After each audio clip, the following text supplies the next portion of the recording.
Assalamualaikum warahmatullahi wabarakatuh. Bapak Ibu, sore ini saya akan menyampaikan materi tentang cash flow kuadran ya. Ini lanjutan dari materi kecerdasan finansial dasar. Ini saya ambilkan dari buku The Cash Flow Quadrant karya Robert T. Kiyosaki. Disclaimer, ini milik saya pribadi, Bapak Ibu, hanya untuk grup debaca ya. Dan mohon untuk tidak digunakan untuk menarik investasi, bisnis multi level recruiting, ya, money game, asuransi maupun koperasi, dan dilarang memposting di media sosial, website maupun blog. Nah, ada 3 pilihan Bapak Ibu dalam menjalani kehidupan ini. Laki-laki ini pilihan ya. Ada yang bekerja 2-5 tahun atau 10-15 tahun kemudian pensiun kaya atau makmur gitu ya. Pilihan yang kedua adalah bekerja mencari nafkah 30-40 tahun kemudian pensiun tanda tanya. Biasanya lebih kecil daripada waktu bekerja aktif. Dan yang ketiga adalah bekerja mencari nafkah sampai akhir hayat. Bisa di satu macam pekerjaan seperti saya dulu, atau di berbagai macam pekerjaan, misalnya karyawan, kemudian wira swasta, kemudian jadi petani, dan seterusnya. Nah, sekarang pilihannya adalah mana yang paling enak. Tentunya terserah ya, karena ini semua pilihan, tidak ada yang benar, tidak ada yang salah. Dan mana yang paling enak, monggo saja. Yang jelas saya baru tahu yang ada pilihan yang pertama itu ketika umur saya sudah 49 tahun dan saya segera mengambil pilihan itu. Sebelumnya saya tidak tahu, gitu ya. Setelah saya belajar, ternyata yang paling tidak enak sebenarnya yang nomor 3, nggak pernah bisa pensiun gitu ya. Tapi bagi orang yang di nomor 2, itu nomor 3 itu enak, ya, karena mereka takut pensiun sehingga enak kalau bekerja, bisa bekerja terus sampai akhir hayat. Ya.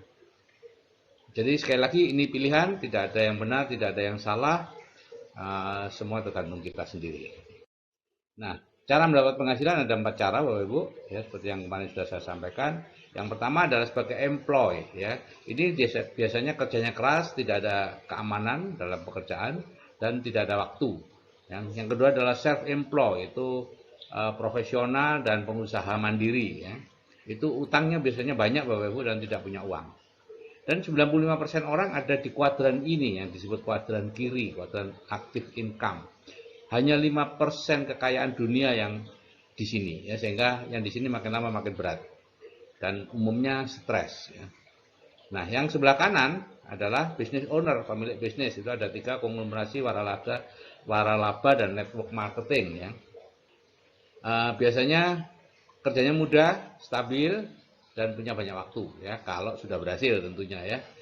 Kalau sedang merintis ya jauh lebih keras daripada yang kiri ya. Yang ketiga adalah, yang terakhir adalah investor. Ya, ini eh, tidak punya uang, ya, tidak punya hutang dan berkelimpahan umumnya. Ya.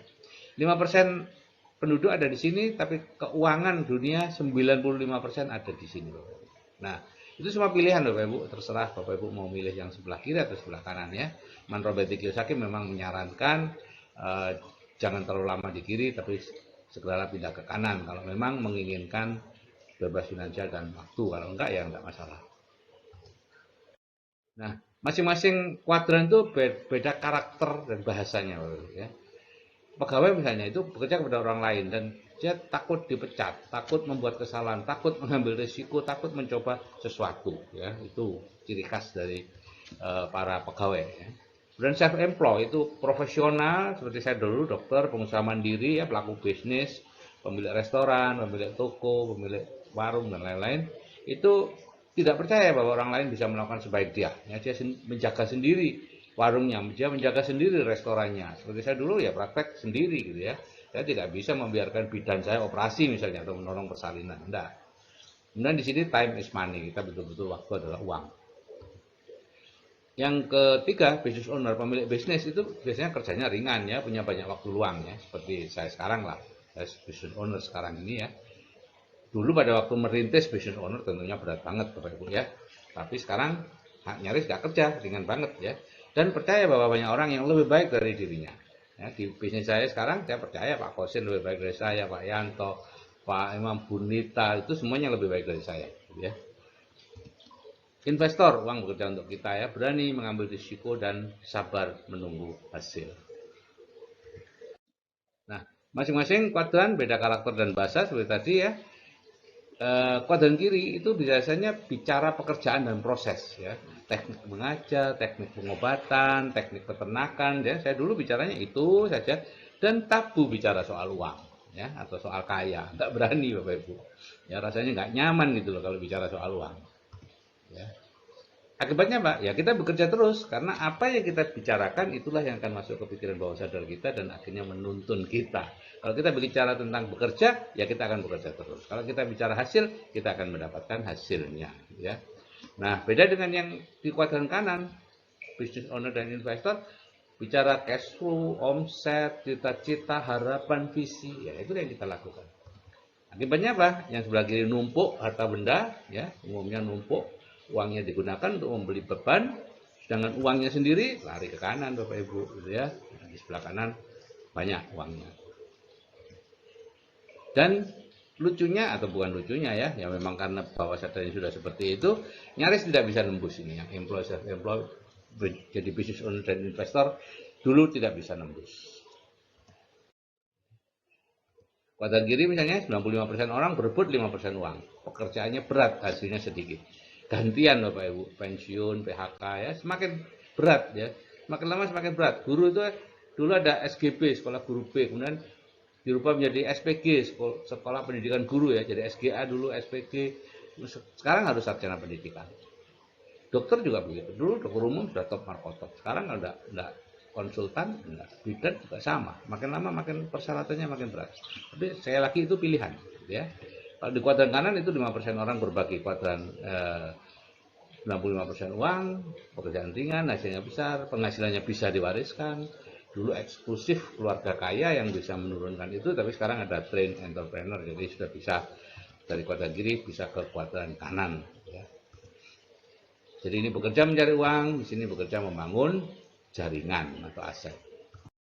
Nah, cara pindah kuadran, cara lama adalah dari employee ke self employed, menjadi pegawai misalnya, kemudian buka toko ya, menjadi self employed atau buka bengkel atau buka restoran atau buka dan kalau dia bisa maka dibuat sistemnya sehingga jadilah business owner ya, yang bisnis yang bisa jalan sendiri. Dari situ baru jadi investor ya, itu usaha sendiri.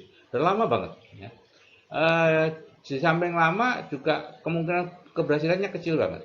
Di Amerika Serikat ada statistik ya, dari 100 perusahaan yang didirikan dalam waktu 10 tahun tinggal 1% Bapak Ibu ya. Di Indonesia belum ada statistiknya, tapi ya 11-12 lah sama dengan di sana. Ya.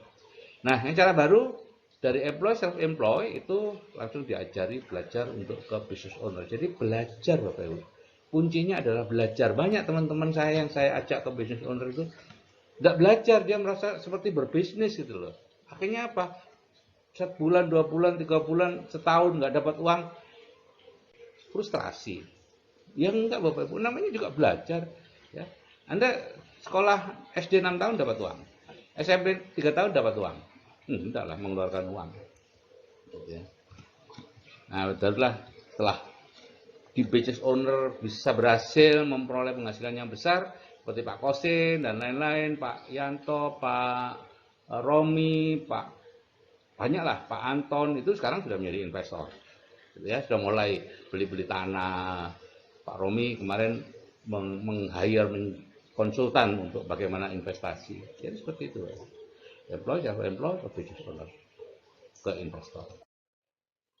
Nah, cara pindah kuadran itu sebetulnya adalah memasukkan pola pikir orang kuadran kanan ke dalam pikiran bawah sadar kita. Ya. Kalau dulu dengan merantau dan ketemu mentor, kalau sekarang dengan audio terapi bawah sadar itu, kemudian materi, dan materi harus Anda terus ya, baca terus, jangan baca hanya satu kalimat dan sudah merasa sudah mengerti keseluruhannya, enggak. Itu tujuannya untuk mengencerkan Bapak Ibu kegagalan Anda di situ biasanya tidak mau membaca sampai tuntas, tidak mau mengulangi lagi, ya. Harusnya seperti itu ya. Toh selama ini Anda seumur hidup ya diulangi terus kan omongan orang-orang di sekitar Anda itu, ya. Ikut seminar dan lain-lain. Jadi baca semuanya. Semua yang diberikan mentor baca. Seperti tidak berguna, baca. Anda merasa enggan, tetap baca. Kenapa? Enggan itu perasaan Anda atau bawah sadar Anda tidak mau diganti. Sehingga dia menyabotase Anda. Anda harus secara sadar berusaha menumpahkan, menuangkan itu tadi cairan ke dalam otak Anda. Ya, pengenceran Bapak Ibu. Jadi setelah memahami tentang kecerdasan finansial, semakin tahu bahwa untuk bisa memiliki keamanan keuangan dalam hidup ini kita perlu ke kuadran kanan. Tapi lagi-lagi itu pilihan ya. Ada quote dari Robert Kiyosaki, di kuadran kiri kita bekerja mencari uang dan tidak mungkin bisa kaya, hanya hidup mewah saja. Di kuadran kanan kita membangun jaringan yang akan membuat kita kaya. Jadi untuk selanjutnya video yang berikutnya adalah bagaimana mengenal bisnis-bisnis berjaringan. Gitu ya.